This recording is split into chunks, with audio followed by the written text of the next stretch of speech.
Hi friends. Good morning అందరికీ. Welcome to Kalvakallu talks.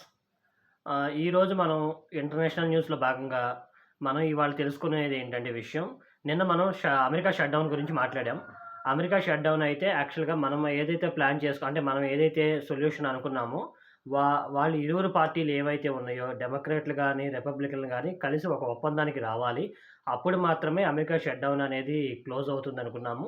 So, అలాగే జరిగింది. వాళ్ళిద్దరూ కలిసి ఒక ఒప్పందానికొచ్చారు. మొత్తానికైతే షట్‌డౌన్ అయితే క్లోజ్ అయిపోయింది. షట్‌డౌన్ కంప్లీట్ అయిపోయింది. పనులన్నీ, కార్యాలయాలన్నీ యథావిధిగా నడుస్తాయి. ఓకే. ఇవాళ టాపిక్ ఏంటంటే, ముఖ్యమైనటువంటి టాపిక్ ఏంటంటే, నిన్న సాయంత్రం 6 గంటల 50 నిమిషాల నుంచి 7 గంటల మధ్యలో అంటే 10 నిమిషాలు 10 నిమిషాల వ్యవధిలో మనకి ఢిల్లీలో red fort metro railway station దగ్గర కార్ బాంబ్ బ్లాస్ట్ జరిగిందండి. అది ఎవరు చేపించారు? ఎందుకు చేశారు? దానివల్ల ఏంటి నష్టం అనేది చూద్దాం ఇవాళ. అయితే దీని గురించి కొంచెం వివరాల్లోకెళ్తే, ఈ బాంబ్ బ్లాస్ట్ వల్ల 8 మంది చనిపోయారండి. 8 మంది చనిపోయారు. దగ్గర దగ్గర 20-25 మంది వరకు తీవ్రంగా గాయాల పాలయ్యారు. వాళ్ళు హాస్పిటల్‌కెళ్ళడం జరిగింది. మరి ప్రభుత్వం ఏ రకంగా రెస్పాండ్ అవుతుందో చూడాలి.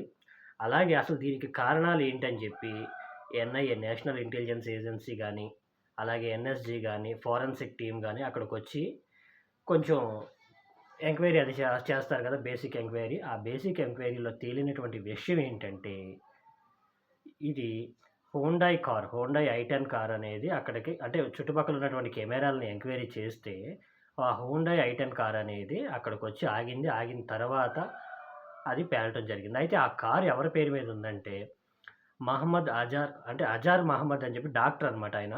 డాక్టర్ అజార్ మహమ్మద్ అని ఒకాయనున్నారు. ఆయన టెర్రరిస్టా? కాదా? అనేది ఎంక్వైరీ జరుగుతుంది. అయితే ఆ టెర్రరిస్టా? కాదా? అనేది ఎంక్వైరీ ఎలా జరుగుతుందంటే, మనకి ఇంతకు ముందు ఫరీదాబాద్‌లో 2900 కేజీల ఆర్‌డీఎక్స్ అనేది పట్టుబడింది. జమ్మూ కాశ్మీర్ పోలీసులు పట్టుకున్నారు. అందులో ఒక వ్యక్తి అంటే ఆ పట్టుకున్నటువంటి వాళ్ళల్లో అందులో ఒక వ్యక్తే ఈ డాక్టర్ అజార్ మహమ్మద్. అయితే ఆయతనేమన్నా ప్లాన్ జేశాడా? అంటే నిజంగా టెర్రరిస్ట్ యాక్టివిటీస్ ఏమన్నా జరుగుతున్నాయా? ఇది పూర్తిగా టెర్రరిస్ట్ యాక్టివిటీయా? కాదా? అనే కోణంలో కూడా పోలీసులు దర్యాప్తు చేస్తున్నారు. అయితే ఇంకొక ముఖ్యమైన విషయం ఏంటంటే ఇక్కడ తెలుసుకోవాల్సిన విషయం, ఒక పక్కన బీహార్ ఎలక్షన్స్, అసెంబ్లీ ఎలక్షన్స్ జరుగుతున్నాయి. ఈ పక్కన వచ్చేసేసి హైదరాబాద్‌లో జూబ్లీ హిల్స్ ఎలక్షన్ జరుగుతున్నాయి. ఇంకోటేంటంటే నిన్న చాలా చాలా తీవ్రంగా ఢిల్లీ పొల్యూషన్ మీద అక్కడున్నటువంటి యువతరం అంతా కలిసి ధర్నా చేశారు. ఆ ధర్నా చేయటం, వాళ్ళందరిని పోలీసులు పట్టుకెళ్ళటం.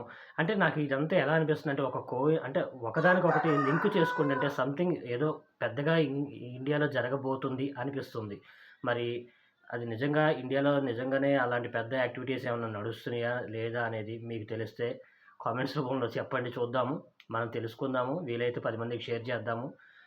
ఈ వీడియోలో ఇంతేనండి. ఈ వీడియో మీకు నచ్చినట్లయితే దయచేసి లైక్ చేయండి, షేర్ చేయండి, సబ్స్క్రైబ్ చేసుకోండి. Thank you so much.